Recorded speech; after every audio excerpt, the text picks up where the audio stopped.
longtime professor at Columbia Business School. She's one of the world's top experts on strategy and innovation, and is consistently ranked in the top 10 management thinkers in the world, including the #1 award for strategy by Thinkers 50. Rita's recent book is Seeing Around Corners. And I think it's a really topical conversation that we're going to have today because of not only the pandemic, but you look at generative AI and all the changes going on in the world. So we want to get a lot of stuff from Rita today in our conversation. She's also author of 4 other books, including the best-selling book, The End of Competitive Advantage. Rita, it is great to have you. Oh, it's a pleasure to be here, Rhett. Thank you for inviting me. So when you wrote this book, did you know that there were going to be so many inflection points coming up in our world? Well, we've had a lot, right? But even before the most recent ones, there was the rise of the internet, the rise of digital. We had the whole .com boom and bust. So it's not a new phenomenon, but I don't think even I anticipated just how many inflection points we'd be dealing with in such a compressed period of time. I wonder if what that says is that as business leaders, I think leadership is much harder today than it used to be. And it's always hard, but I wonder if these big moments are going to happen faster now because of technology, because of at the speed that things are changing. When you wrote the book, did you think that we were in this sort of moment where it's really essential for the survival of business to be able to recognize these moments? Oh, yes, absolutely. So if you think about the way businesses run, right, you've got the operating system, which is about today's business, and that's reliably, repeatedly doing what you do every day. But you also need, and this is where my passion currently is, you also need a parallel operating system that talks about the business of the future, what's going to be coming. And the dilemma that every organization faces is your current business is like this huge elephant, right? And your future businesses are these tiny little creatures. And it's so hard to give them enough time and attention so that they can become the business of the future. But if you don't, you're Nokia or BlackBerry or whatever, and you're just going to fade into irrelevance. You mentioned well, I tell you what, let me back up. What is an inflection point? So how do you know what really is a big changing point, an inflection point in the business? What are those indicators that say this is a big moment? So I define an inflection point as something that creates a 10x shift in what's possible. So 10x faster, 10x cheaper, 10x less energy intensive. Now, the interesting thing, though, is the outlines of what's possible become very clear at the moment of inflection, right? When it happens, it feels as though it came out of nowhere. Generative AI, oh my God, and yet when you go and look at the history of these things, it's decades and decades before they actually become real. So what's intriguing is our human imaginations can actually envisage these things happening years often before they actually come upon us. And if you think about it, we had the Jetsons in 1962. Yeah. And it was robot servants and flying cars and all that. And yet it's taken all these decades for us to begin to even approximate some of the things that were imagined back then. So I think this is the encouraging part strategically, which is that they take years. And so you can be ready when an inflection point actually emerges. You mentioned in the book spotting inflection points early to harness sort of their disruptive influences. Can you give us an example of companies who have done this really well? Yeah, I think, for example, Corning is a company I admire tremendously, and their stated mission is to be 10 years ahead of their customers. So they have to be really, really good at this. And one of the things that they will rely on, as their CEO says, is judgment. Because it's not always sort of, you can't put it in a spreadsheet to sort of know when these times are going to be coming. But oftentimes your scientists, your engineers, the people that are following technological shifts, they will often know, but unfortunately, they're not included in the C-suite conversations. Their opinions are not sought out. And so the data are there. They're in the organization, but they're not at the right place. So I talk about getting out to the edges to see where these small changes that could add up to big changes are happening. One of the things that I find interesting is, I was in the toy business for a long time, and I sold product to Toys R Us. And, I remember walking into stores and looking at how what the retail experience was like for the customer. And it was really, really frustrating to walk into a store and see how things were merchandised and how things were, you couldn't find anybody to help you, right? And I kept thinking to myself, you know what, and I wasn't predicting the future, but I said, if this continues, they're gonna lose, they're gonna fail. Mm-hmm. Because you'd walk into a small toy store, which were really under a lot of pressure, and yet the customer experience, the experience that they created when you walked in the store was phenomenal. Mm-hmm. And so, what leads to companies missing these inflection points? I mean, you talk about Kodak, and you talk about the influence that had on you. Mm-hmm. You talk about Toys R Us. Why did they fail? Well, who was it that said all happy families are alike, all miserable families are distinctive? There's always distinctive paths. But I think a couple of things that fascinate me are that these massive failures are often preceded by years of success. So you have this incredible, successful machine. And what starts to happen is the executives making decisions in those kinds of environments. First of all, there's no constraint, so they can just spend money on whatever they want. Secondly, there's no real competition in some cases. So they've kind of carved out for a temporary time this little mini monopoly.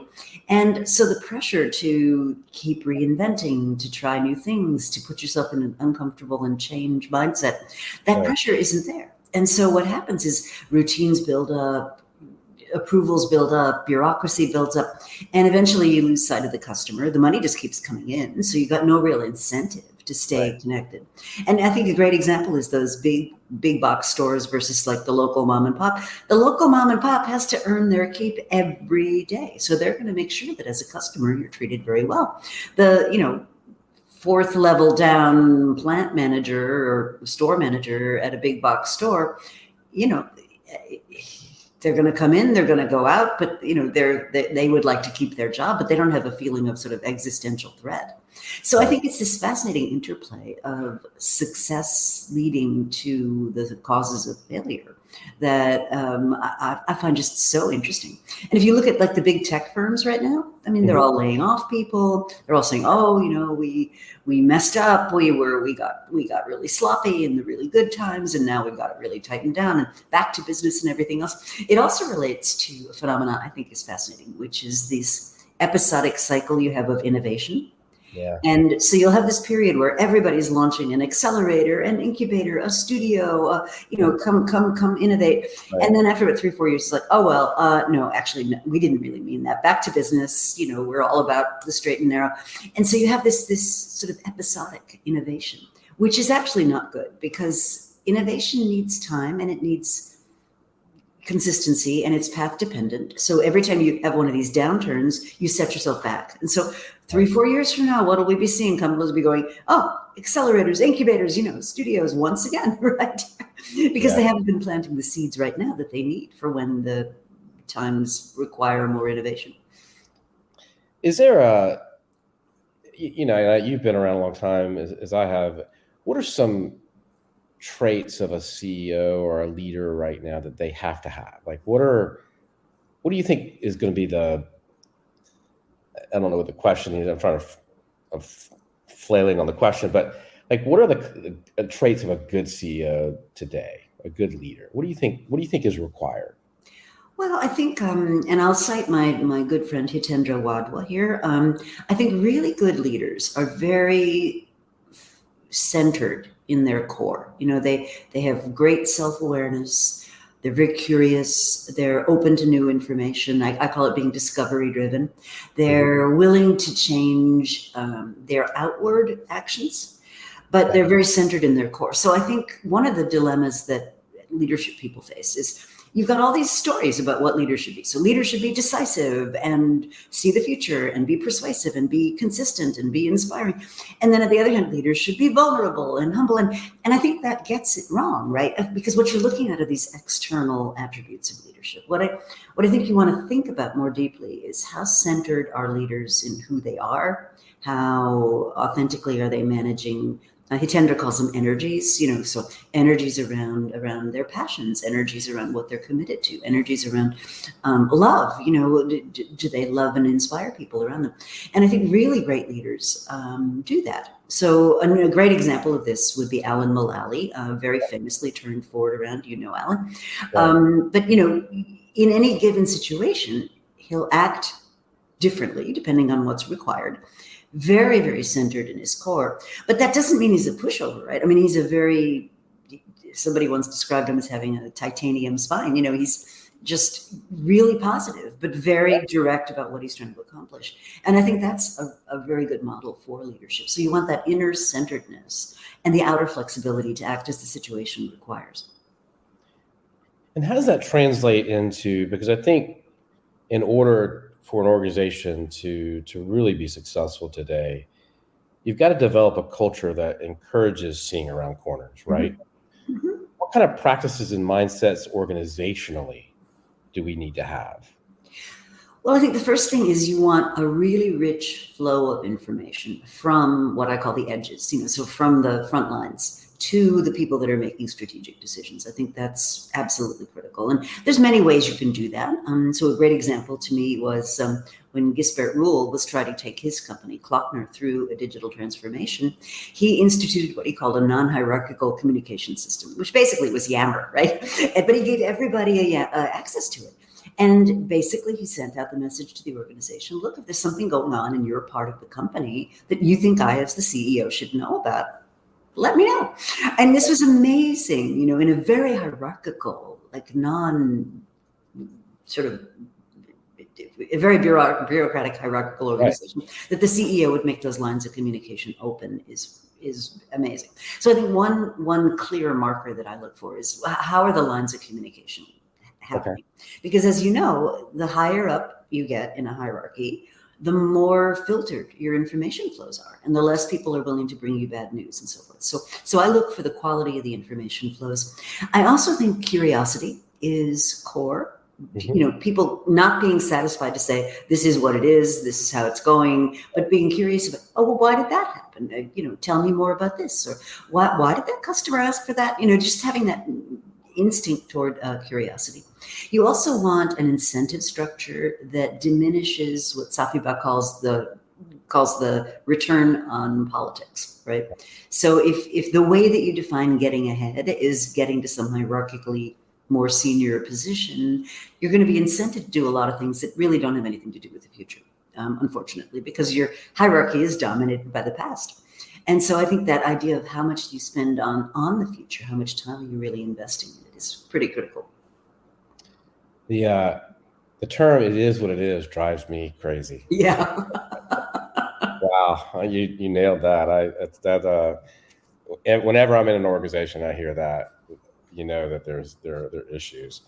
Well, what's sad about that particular phrase is not only does it acknowledge that things are all screwed up, but there's no energy around doing something about it. Right. My teenager said that to me the other day, and I'm like, what? Come on. What do you think are some of the more significant inflection points companies need to be aware of today? Yeah. Well, I think the Uber one is really the shift from an economy based on fossil fuels and extraction to an economy based on flows and exchanges of information. And we're in the middle of this major transition. I mean, to me, that's like the Uber one. And then underneath, you've got a whole series of smaller ones. But the big one is a fundamental transformation in how our economy operates. And, one of the things that frustrates me is people talk a lot about degrowth, let's not grow anymore. I don't think that's right. I think it's growing in a different way. It's growing into flows. It's going from a world where it's sort of extract, consume, waste to a world which is much more circular. It's going from, individual transportation perhaps to either a situation where you don't need vehicles to get you to where you need to be, or to a situation where we've really got terrific ability to be mobile without having to depend on individual cars, and the outlines of this are dimly becoming clear, but we've got so much, and a bit like companies, right? We've got so much invested in the way things were that making that transition is proving to be really hard for a lot of people. But I think that's the Uber one, right? And if we can get it right, Argentinian economist Carlota Perez says, hey, we could be up for a new golden age. I mean, that could be wonderful if we can get it right. Yeah, somebody said to me the other day that it's almost like a new renaissance, right? If we get this whole right, this part of it right, It could be fabulous. I mean, our the way that we live, the way that we just do everything there'll be a super, sort of this fundamental change, right? So yeah, I think you're right. I think it's fascinating, and I wonder if it happens in our lifetime. I'd love to see that. Mm-hmm. What role do you think technology is playing in the ability to predict and respond to inflection points? I think it's massive. I mean, if you think about what managers used to have to do, right, in a classic hierarchy, you had people running around with clipboards, checking on the status of things, right? And today, all that can be done in real time. And it can facilitate what I call the permissionless organization. We've talked about self-managing companies forever, but a lot of the technologies now are making that much easier, much less frictionful. You can see what's going on. You can create these self-managing teams. You can, get people solving pieces of problems much more quickly, and then using technology to integrate them all. So I think technology is huge in terms of the way we work. What is for you, looking at this book now, would you add anything to it after the last couple of years? To see around corners? Yes. Is there anything that you would add to it? I'd probably add more on the organization, which is where my next book is going to focus, which is really how do you create this second system of rules and procedures to complement the one that's all about today? How do you create this system that's all about tomorrow? And that's really what I think the next book is going to be about. Wonderful. When can we I'm working on the proposal even as we speak. I've got next week blocked off to finish it enough to get it to my editor. So I sent the first version to her, and she's wonderful, right? So the first version was like War and Peace. And she said to me, well, could you hone it down to, something a little more narrow? So now I have peace, and I got that. And now I think what she wants me to get to is ampersand. The piece in between. Well, I wanted to ask you too. Clayton Christensen wrote your foreword and discusses the impact of your work on the field of business strategy. Have any of his ideas influenced your approach to understanding and dealing with inflection points? Oh, absolutely. Clay had so many brilliant ideas. So a couple that come to mind are the forces inside companies that cause them to be undermined by innovation. And in a way, he drew on work that was done, years before but it was a book called Innovation: The Attacker's Advantage. And it basically talked about, what's the process of going from one S curve to the next S curve, and why there's so much inertial force in organizations that prevent them from being able to adapt to change. And, it's uncomfortable. Change is hard, but change is uncomfortable, and we like sticking to our well-known routines. But, Clay's work was very much about how do we think about the future. And one of the things that has never gotten much attention, but has heavily influenced me, is his ideas about how good theories are formed. And theory kind of gets a bad rap in a lot of management circles. It's like, it's not practical. But every manager operates on a theory. And Peter Drucker wrote about this as well, which is we have a theory of business, right? So if I do X, Y will happen. That's a theory. And what Clay talked about was how do good theories emerge from observation and then anomalies, right? What's the importance of an anomaly in finding out new things that are happening. And I'm told that at his office at Harvard, he had a big sign on his desk saying "Anomalies welcome," because it was so deep to him how good theories happen, and they really get sparked with anomalies, things that are different from the way that we take for granted the status quo should be. Well, I for one am looking forward to your next book, because I think, the idea of a second, how you phrased it, the second part of your organization that's looking at innovation. I think that's really important. That's really key. And I know that, every CEO that I talk to and work with is really deeply thinking about what's next, and Mm-hmm. what they have to do to keep their organization relevant. Mm-hmm. So I think your work is really, really critical to seeing around those corners, because I think that is an essential skill for any leader today. So I appreciate your work, and thank you. Thank you for being with us. And well, hopefully when the new book comes out, we'll have you back on and Love it. about that. And for two last questions. How can people get the book, and where can they find it? And anywhere else that they, I know we have people on here that book speakers. I know you speak. How can they find you if they want to have you to come to their organization and speak about this? Oh, I'd love it. Yeah. So the easiest way is my very imaginatively named website, ritamcgrath.com.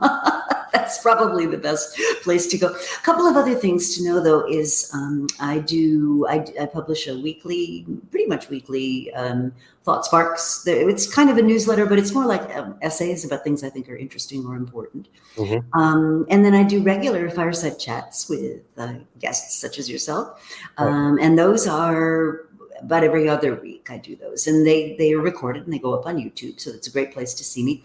And then on my YouTube channel, if you want to see how I am as a speaker, if you want to book me as a speaker, that's a great place to give it a little preview, so you can find out what I'd be like with your audiences. Wonderful. And we'll put those links in when the program goes live. We'll put those links in the show. That's great. For you. And then, so the last question, if you had to say 2 or 3 takeaways from the book, what are those 2 or 3 real quick takeaways? Well, the first one is that inflection points feel as though they happen overnight, but they don't. They're much more the way Ernest Hemingway once wrote, as one character in his book asked another, "How did you go bankrupt?" He said, "Well, 2 ways, gradually and then suddenly." So I think the first big message is these things feel like they happened overnight, but they don't. So you can prepare for them. That's the one.